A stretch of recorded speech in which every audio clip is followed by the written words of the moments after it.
Cette semaine, nous nous renseignons sur les journées de l'industrie relatives au projet du navire expérimental de la Marine royale canadienne. Nous nous arrêtons au dernier camp d'entraînement en vue des Jeux Invictus à Kingston. Nous vous présentons les points saillants de l'exercice TradeWinds 17 et nous reconnaissons les réalisations des lauréats des prix Célébration de l'excellence. Bienvenue à une nouvelle édition des Nouvelles de l'équipe de la Défense. Je suis le major Jean-François Lambert. Et je suis Cathy Roberge. Voici ce qui fait les manchettes à la Défense pendant la semaine du 27 juin. Grâce à son partenariat avec le programme d'innovation Construire au Canada, la Marine royale canadienne a récemment tenu des journées de l'industrie relatives au projet du navire expérimental ou navire X au NCSM Carleton d'Ottawa. Le projet du navire X vise la mise à l'essai de technologies et de concepts novateurs au cours des 4 ou 5 prochaines années dans le but d'améliorer l'efficacité opérationnelle actuelle de la Marine et la préparer en vue de la mise en service de classes futures de navires. Les Journées de l'industrie avaient pour objet d'échanger et d'examiner activement avec une centaine de représentants de l'industrie et du gouvernement des domaines où la Marine royale canadienne entrevoit des défis à l'avenir. En outre, on a invité les membres de l'industrie à proposer des solutions fondées sur des technologies ou des processus nouveaux ou émergents. Je vais répéter en français. Je suis ici pour renforcer l'enthousiasme de la Marine royale canadienne envers l'innovation. C'est très important pour nous et pour le pays. En mars 2016, la Marine royale canadienne a désigné comme navire X le NCSM Montréal. L'équipe canadienne a achevé son dernier camp d'entraînement à la base des Forces canadiennes Kingston la semaine dernière en préparation des Jeux Invictus de 2017 qui se tiendront à Toronto en septembre. Des vétérans et des membres actuels des Forces armées canadiennes ont profité du camp pour perfectionner davantage leurs habiletés et bénéficier d'un entraînement précieux avec leurs entraîneurs et leurs coéquipiers. Les athlètes ont pratiqué leurs sports respectifs, entre autres tir à l'arc, athlétisme, aviron en salle et dynamophilie.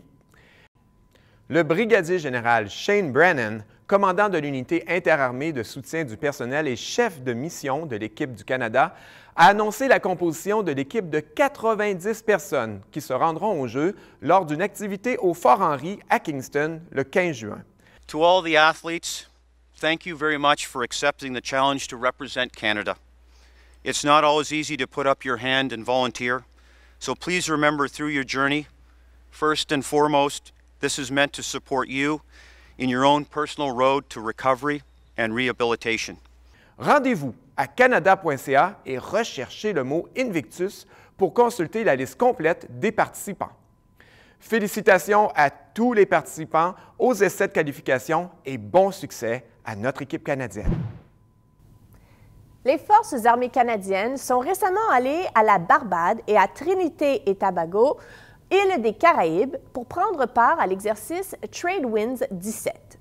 Au cours de l'exercice qui a pris fin le 17 juin, les Forces armées canadiennes ont envoyé quelques 90 membres et d'autres éléments de la Marine royale canadienne et de l'Armée canadienne. My name is Lieutenant Navy Greg Richards. I'm the training officer at Fleet Diving Unit Atlantic. We are currently in Trinidad for exercise TradeWinds.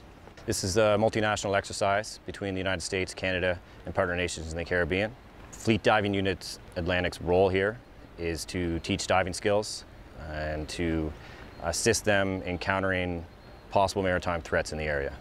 19 pays ont participé à l'exercice mené par les États-Unis qui offre une précieuse occasion d'améliorer la disponibilité opérationnelle et de consolider les liens en matière de défense entre les pays partenaires aux fins d'intervention en cas de catastrophe menée par le gouvernement civil. Par ailleurs, l'exercice a pour objet de renforcer les capacités en matière de défense régionale pour composer avec des menaces à la sécurité et à la stabilité dans les Caraïbes. La cérémonie de remise des prix Célébration de l'excellence a eu lieu le 21 juin au Musée canadien de la guerre d'Ottawa.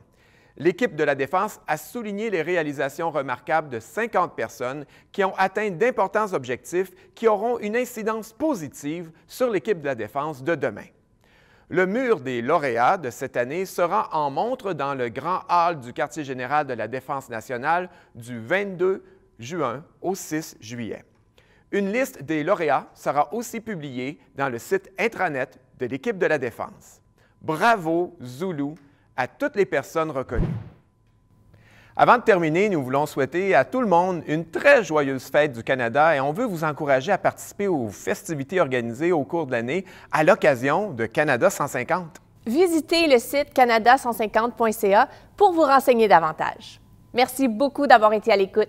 Soyez des nôtres lors de la prochaine émission Des nouvelles de l'équipe de la Défense.